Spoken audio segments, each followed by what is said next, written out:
जिसे पूरी जेल की सुरक्षा में सबसे महफूज समझा जाता था। उसी के साथ जेल की दीवारों के पीछे हुआ ऐसा घिनौना कांड जिसे सुनकर आपकी रूह कांप जाएगी। लेकिन यह कहानी वहीं से शुरू होती है जहां कानून भी बेबस हो गया। साक्षी सिंह 28 वर्षीय युवा और ईमानदार सब इंस्पेक्टर हाल ही में केंद्रीय महिला सुधार गृह में तैनात हुई थी। उसकी आंखों में आदर्शों की चमक थी और दिल में एक जुनून महिलाओं के खिलाफ अपराध को जड़ से खत्म करने का। अकेली मां की बेटी साक्षी ने बचपन से संघर्ष देखा था। इसी संघर्ष ने उसमें एक दृढ़ नारी को जन्म दिया था। उसे बड़ी उम्मीद थी कि जेल में रहते हुए वह महिला कैदियों की जिंदगी सुधारने में मदद करेगी। लेकिन उसे नहीं पता था कि जिस जेल को वह सुधार गृह समझ रही थी वह भीतर से सड़ चुकी थी। केंद्रीय कारागार में महिलाओं और पुरुषों के लिए अलग अलग विंग थे, लेकिन कुछ सामान्य क्षेत्रों जैसे प्रशासनिक ब्लॉक, रसोई और हेल्थ चेकअप सेंटर साझा थे।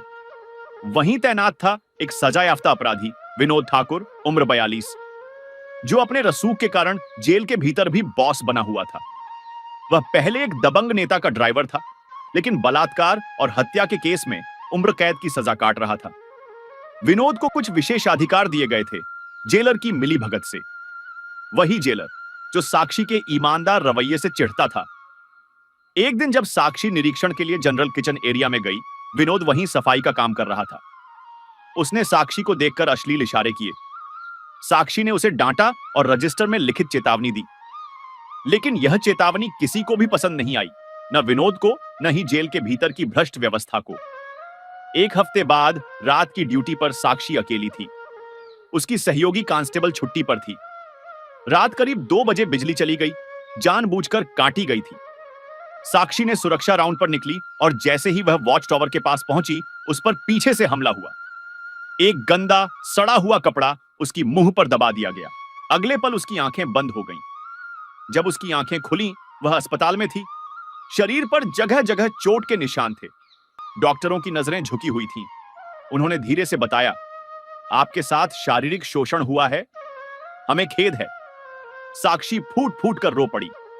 साक्षी ने जब एफआईआर दर्ज कराने की कोशिश की, जेल प्रशासन ने उसे मानसिक रूप से अस्थिर साबित करने की कोशिश की। मेडिकल रिपोर्ट को दबाने की कोशिश की गई। एक कैदी महिला पुलिस पर हाथ डाल सकता है, तुम पर कोई भरोसा नहीं करेगा। यह बात उसे एक वरिष्ठ अधिकारी ने खुले में कह दी। लेकिन साक्षी चुप नहीं रही। वो मीडिया के सामने आई, प्रेस कॉन्फ्रेंस की और अपनी चुप्पी तोड़ी। उसने सोशल मीडिया पर एक वीडियो अपलोड किया जिसमें उसने पूरी घटना की जानकारी दी। उसकी बात धीरे धीरे वायरल होने लगी। सरकारी दबाव में जेल की सीसीटीवी फुटेज बाहर आई, जो साफ दिखा रही थी कि साक्षी के राउंड के वक्त जेलर और 2 कैदियों ने उस पर हमला किया था। जेलर को सस्पेंड किया गया।